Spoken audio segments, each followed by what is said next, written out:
नमस्कार, मैं हूं मृत्युंजय कुमार झा। शाम के 5:30 बज चुके हैं और अगले आधे घंटे तक कमोडिटी मार्केट पर सबसे बड़ी कवरेज जारी है। हम आपको बताएंगे कि आज के बाजार में क्या खास है, क्या नया है, कहां पर एक्शन है, कहां पर एक्शन हो सकता है। इन तमाम मुद्दों पर बातचीत के लिए हमारे साथ 4 खास मेहमान जुड़ रहे हैं। रवि दियोरा हैं कुंवरजी ग्रुप के, अजय केडिया हैं केडिया कमोडिटी के, राहिल शेख हैं मीर कमोडिटीज़ के और किशोर शाह हैं जीरा ट्रेडर हैं ऊंझा से जुड़ रहे हैं। आप सभी का बहुत बहुत स्वागत है। चर्चा की शुरुआत हम कर रहे हैं चीनी के साथ। चीनी पर एक महत्वपूर्ण रिसर्च ये है कि भारत थाईलैंड में उत्पादन में भारी कमी की आशंका जताई गई है और भारत में उत्पादन 15% गिरने की आशंका है। यह आशंका जाहिर की है दुनिया के जाने माने शुगर एनालिस्ट ओलिवर क्रासार्ड ने, और इनका कहना है कि बिना एथेनॉल डाइवर्जन के उत्पादन 280 लाख टन हो सकता है भारत में।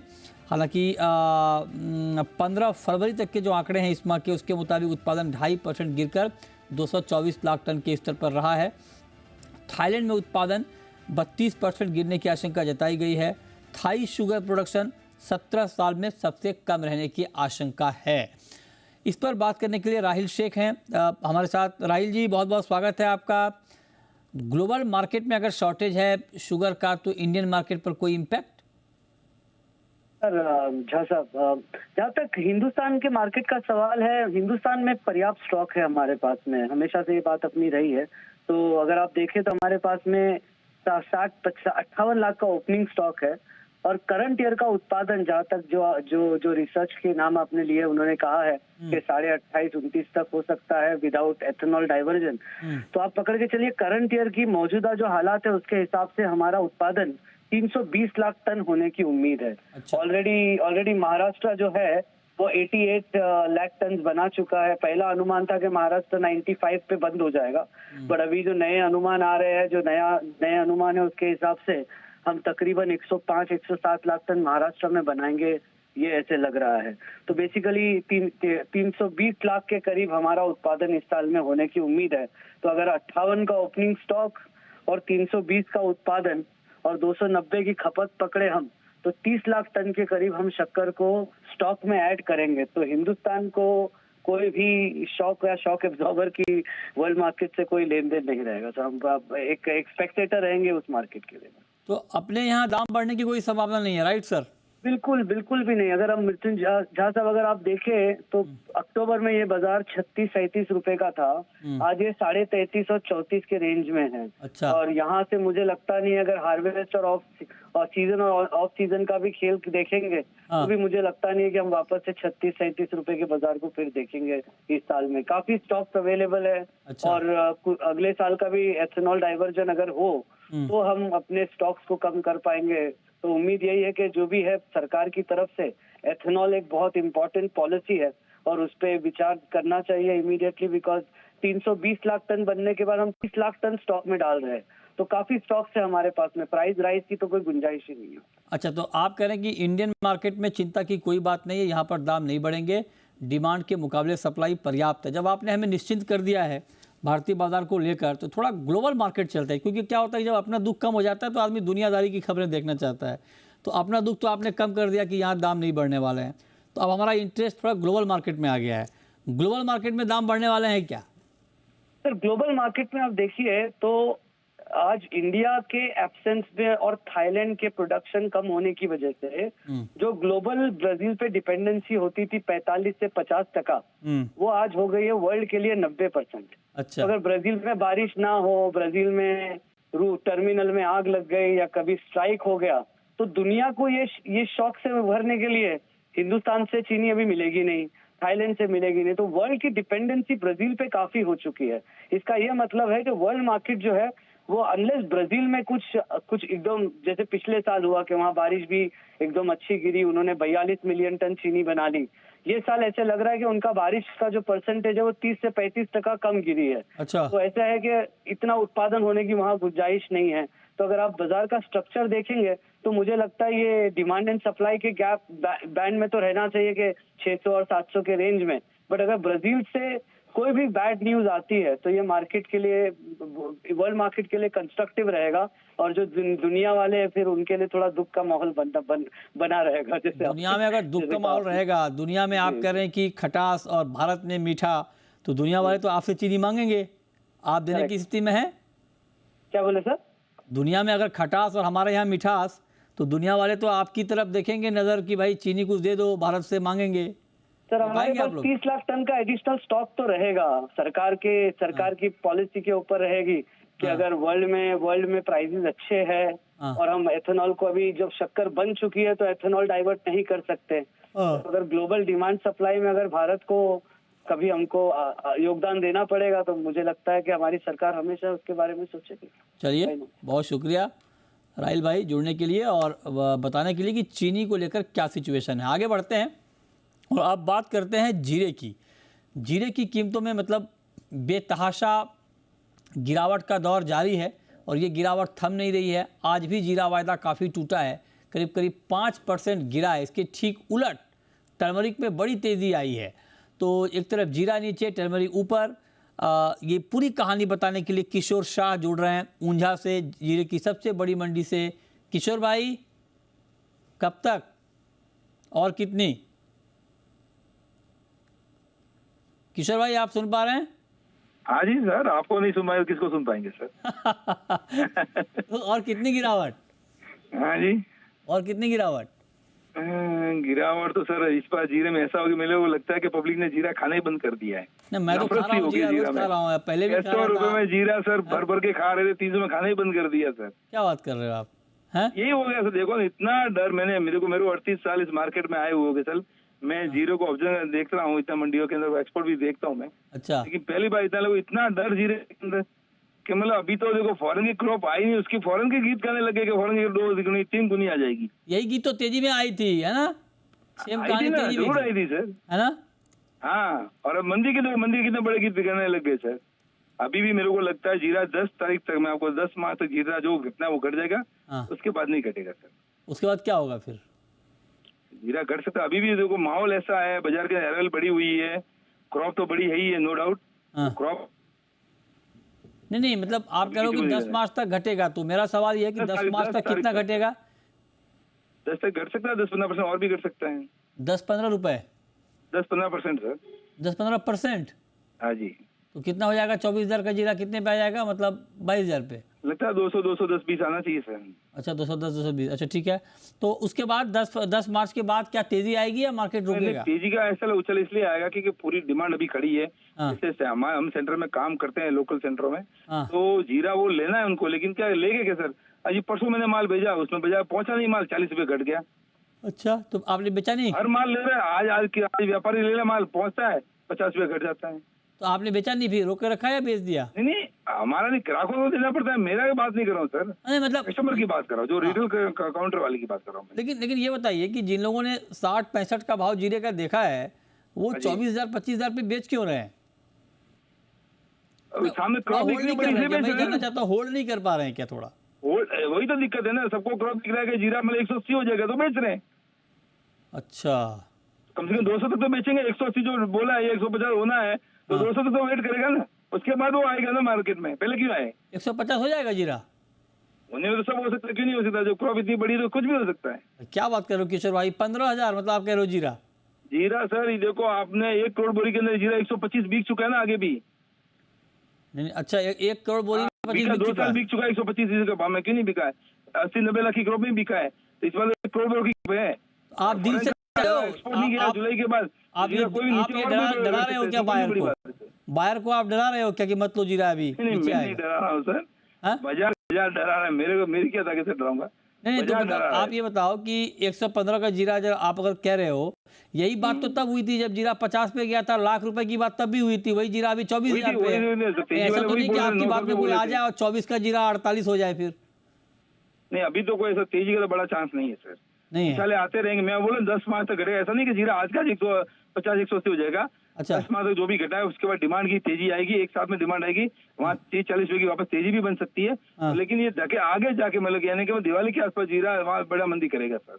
अच्छा, हल्दी इतनी क्यों खुश हो रही है? हल्दी ने क्या देख लिया? बोला था हल्दी 20,000 क्रॉस करेगी हल्दी। 20,000 क्रॉस कर जाएगी? हाँ जी। क्यों? हल्दी क्रॉप ही 40% कम है तो होगी ना, उससे सीधी बात है ना। माल ही कम आ रहा है, मंडियों के अंदर देख लो अरेवल कम आ रही है और एक्सपोर्ट की डिमांड बहुत अच्छी खुली है, कल फुल एक्सपोर्ट था।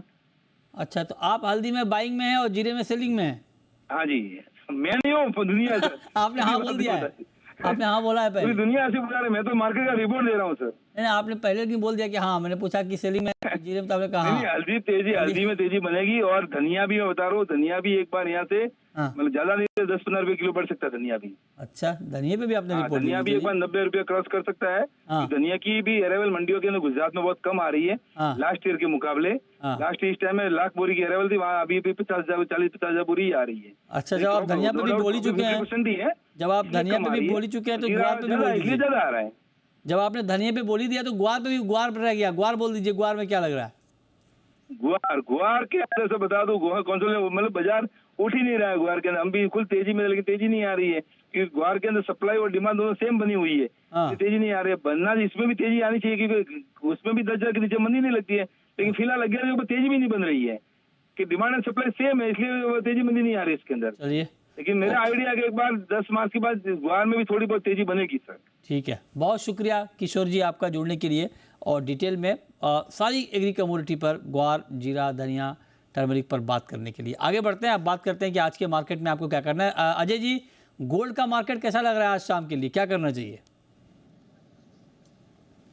वेरी गुड इवनिंग मित्र जी। डेफिनेटली अगर गोल्ड की अगर बात करें तो कल इन्फ्लेशन के नंबर आने हैं यूएस से, जिसके चलते मार्केट एक सीमित दायरे में ट्रेड कर रहा है। कहीं ना कहीं डॉलर इंडेक्स अभी भी 104 के नीचे ही ट्रेड कर रहा है। आई थिंक जो रैली आई है बहुत मॉर्निंग सेशन में, ये एक बिकवाली का अच्छा अपॉर्चुनिटी बनता है। मुझे लगता है 62,400 पे गोल्ड को बेचना चाहिए। 62,600 का स्टॉप लॉस रखिए। 62,000 तक का लेवल हम गोल्ड में देख पाएंगे। कल यूएस के इन्फ्लेशन नंबर है, ये आगे की रणनीति बताएगा कि आगे फेड इंटरेस्ट रेट को लेकर क्या बोलेगा। ठीक है, ओके। रवि जी, आपका व्यू चांदी के ऊपर सर, सिल्वर में कोई ट्रेड आपको दिख रहा है इस भाव पर? चांदी कंपेरेटिव गोल्ड अंडर परफॉर्म कर रहे हैं। इन पर्टिकुलर आज थोड़ी स्टेबिलिटी है, अदरवाइज क्योंकि गोल्ड के प्राइसेस ऊपर आए। अदरवाइज मुझे लग रहा है कि जिस हिसाब से बेस मेटल्स लगातार एक साइलेंट मोड में है, तो शायद लग रहा है कि हायर लेवल से प्रेशर बना रहेगा। सिल्वर के जो करंट कॉन्ट्रैक्ट है वो 69,700 पे बेचे, स्टॉप लॉस लगाए 70,100 का, एंड डाउन से 69,000 तक के लेवल की उम्मीद करनी चाहिए। मुझे लग रहा है कि 1 से 2 ट्रेडिंग सेशन में यहाँ पे before US GDP and inflation वहां पे थोड़ा सेलिंग प्रेशर बना रह सकता है। ओके, ठीक है, तो ये राय आपकी हो गई चांदी पर। ब्रेक के बाद भी आपका स्वागत है। अब शुरू करते हैं सवाल और जवाब। पहला सवाल है चंद्रभान का, राजस्थान से जुड़ रहे हैं। पूछिए चंद्रभान, पूछें चंद्रभान जी, आप सुन पा रहे हैं? लगता है उन तक आवाज नहीं पहुंच पा रही है। चलिए, मोहित हैं नेक्स्ट कॉलर एमपी से। पूछिए मोहित जी। जी नमस्कार सर, मैं ये बोल रहा था सोयाबीन पे क्या करना चाहिए, सोयाबीन बढ़ेगा कि नहीं बढ़ पाएगा? सोयाबीन पर क्या करना चाहिए, बढ़ेगा या नहीं बढ़ पाएगा, बताइए अजय जी। देखिए, पूरे अगर सोयाबीन पैक की अगर बात करें या पूरे एडिबल ऑयल पैक की, तो इस बार हमारे पास सप्लाई काफी अच्छी रहने की उम्मीद है, जिसके चलते सोयाबीन के प्राइसेस में भी हमने देखा मार्केट एक थोड़ा ठहराव लिया था। हायर साइड में हमने देखा था कि नवंबर में 5400 का लेवल आ गया था, डिस्पाइट सुबह के जो स्टेटमेंट्स थे या जो प्रोडक्शन को लेकर था उसके बावजूद बढ़ा था। बट एज ऑफ नाउ मुझे लगता है मार्केट में गिरावट है, बट 45-50 के नीचे भी भाव सस्टेन नहीं करेंगे। यही भाव हमने ऑलमोस्ट अक्टूबर में देखा था। तो आई थिंक 45-45.5 के नीचे जाता हुआ दिखाई नहीं देता है। यहाँ पे आप एक्यूमुलेट करके बाइंग करके चल सकते हैं। वापस प्राइसेस 5,000 से 5100 के लेवल हम मार्च एंड तक देख पाएंगे। ओके, ठीक है, तो ये राय है आपकी सोयाबीन पर, इस पर आप नज़र रखिए। नेक्स्ट कॉलर सुभाष हैं राजस्थान से। पूछिए सुभाष जी। नमस्ते सर। नमस्कार, पूछिए। सवाल आपसे यह साहब है, जीरे पे करते हो उसी तरह सेमिनार कराया था, उनको जाके सबको पूछो ने गुआर पे किसानों के साथ इन्होंने क्या धोखा करे है, या तो आगे से सेमिनार नहीं होना चाहिए। दोनों सेमिनारों में क्या क्या बातें करे थे, खुद केडिया साहब ने बोला था, कभी शहर में थे ही नहीं केडिया साहब।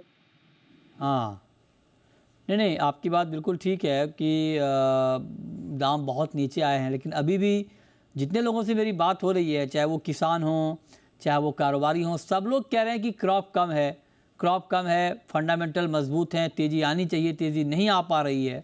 अब नहीं आ पा रही है, उसके अलग अलग गणित हैं, इसके ऊपर कई शो हमने किए हैं, बहुत सारी डिबेट हुई हैं। बताइए केडिया जी। हाँ बिल्कुल, सेमिनार में भी मैंने कहा था जब भाव 5650 के भाव थे और टेक्निकली लग भी रहा था कि प्राइजेस नीचे इतने नहीं लग रहे, 5300-5400 के नीचे भाव सस्टेन नहीं करेंगे। पिछले 3-4 महीने में हमने देखा बार बार में भाव 5200-5300 के नीचे जाते हैं बट सस्टेन नहीं कर पा रहे। नो डाउट जो फंडामेंटल देखे गए हैं या अभी तक बताए गए हैं कि क्रॉप कम है, उसके बावजूद अगर हम देखें तो डिमांड में कमी की वजह से प्राइजेस बिल्कुल चल नहीं पा रहे। मैं अगेन जो पहले भी कहता था कि करंट लेवल से कोई शॉर्ट की सलाह नहीं है, अगर आप लॉन्ग नहीं करते हैं तो एटलीस्ट शॉर्ट मत करके चलिए यहां से, बिकॉज अभी भी कमोडिटी जो फंडामेंटल है क्रॉप को देखते हुए वो कहीं भी नेगेटिव नहीं दिखाई दे रहे हैं। तो आई थिंक जो 5300 से 5600 का जो रेंज है एज ऑफ नाउ वही दिखाई दे रहा है, बट मोस्ट प्रोबेबली एक मार्च के अंदर हम ब्रेकआउट आने की देख रहे हैं कि चार्ट पे वापस दिख जाए, बट टाइमिंग करंट लेवल से शॉर्ट की कोई नहीं है। नेक्स्ट कॉलर अमित है दिल्ली से, पूछिए Amit. Good evening sir. Sir मेरा सवाल सिल्वर पे है सर। मेरे यहाँ 72,000 से 2 लोड प्लस हैं और सर मेरे को जानना चाहता हूँ कि सर ये सिल्वर, जब ये कहते हैं कि सिल्वर गोल्ड कॉपर के साथ चलती है, लेकिन सर गोल्ड भी ऊपर आ रहा है, कॉपर भी, लेकिन सिल्वर ऊपर नहीं आ रही है सर। और ये कटान में सर 1800 रुपए का फर्क आ रहा है सर, ये पैसे कैसे कवर होंगे सर? बताइए रवि जी, कैसे कवर होंगे? तेजी क्यों नहीं आ पा रही है चांदी में? रीजन चाइना है। चाइना से जब तक डिमांड, क्योंकि चाइना ने जब पैकेजेस दे उसके बावजूद भी उसके मैन्युफैक्चरिंग नंबर खराब आ रहे थे। इन पर्टिकुलर चाइना है वो सिल्वर का वर्ल्ड का सबसे बड़ा फिजिकल मार्केट का कंज्यूमर है, तो वहां से डिमांड नहीं आ रही थी। जहां पे वहां डेटा पिक हुए उसके बाद लूनर फेस्टिविटी के हिसाब से चाइना क्लोज हुआ, तो इस हिसाब से भी अभी डिमांड नहीं आ रही थी। मुझे लग रहा है 1-2 दिन के कंसोलिडेशन के बाद आपको एक अपटिक दिखेगी। हालांकि एक्सपायरी का टाइम है, तो मेरा ये मानना है कि आप क्या करें, आप ये पोजीशन को रोल ओवर कर दे, नेक्स्ट कॉन्ट्रैक्ट में रोल ओवर कर दे और उसके सामने आप 70,000 का कॉल ऑप्शन भी बेच दे, नए कॉन्ट्रैक्ट जो नए कॉन्ट्रैक्ट है। तो इससे क्या होगा, कॉल ऑप्शन का जो पूरा प्रीमियम है वो आपको क्रेडिट मिलेगा और आपका जो लॉस है वो मुझे लग रहा है कि कवर हो सकता है। ठीक है, नेक्स्ट कॉलर रजत हैं, पूछिए रजत। सर मैं क्रूड ऑयल पे पूछना था। हाँ पूछिए। आज क्या करना चाहिए WTI में? WTI में आज क्या करना चाहिए, बताइए क्या करना चाहिए अजय जी? हाँ बिल्कुल, अगर हम कच्चे तेल की अगर बात करें तो प्राइसेस एक ब्रॉडर रेंज में अटक चुका है। MCX में जो WTI का रिफ्लेक्शन है, यहाँ पे अगर हम देखें तो 6550 के ऊपर प्राइसेस बिल्कुल नहीं जा पा रही है, ना ही 6200 के नीचे जा पा रहा है। कल हमने एक जंप जरूर देखा था जिस ढंग से रेड सी एरिया में कुछ हूथीज का अटैक बढ़ा था, जिसकी वजह से रैली अप आया था, बट अभी भी 6500 के नीचे ही है। तो ओवरऑल मुझे लगता है कि जब तक प्राइसेस में कोई बड़ा इवेंट नहीं आता है, डाउन साइड कंटिन्यू रहेगा, क्योंकि डेटा पॉइंट जो चाइना से यूके से आ रही है वो खराब ही है। तो 6450 पे बेच के चलिए, 6550 का स्टॉप लॉस रखिए, 6300 तक के लेवल हम कच्चे तेल में देख पाएंगे। ओके चलिए, बहुत शुक्रिया अजय जी आपका, रवि जी आपका जुड़ने के लिए और बताने के लिए कि कहाँ पर कमाई के मौके बनेंगे। लेकिन अब जो मैं आपको बताने जा रहा हूँ इसको आप नोट कर लीजिए। नोट इसलिए कीजिए कि 29 फरवरी यानी परसों मैं पहुँच रहा हूँ जयपुर। जयपुर क्यों पहुँच रहा हूँ? जयपुर पहुँच रहा हूँ कमोडिटी की क्लास लेकर।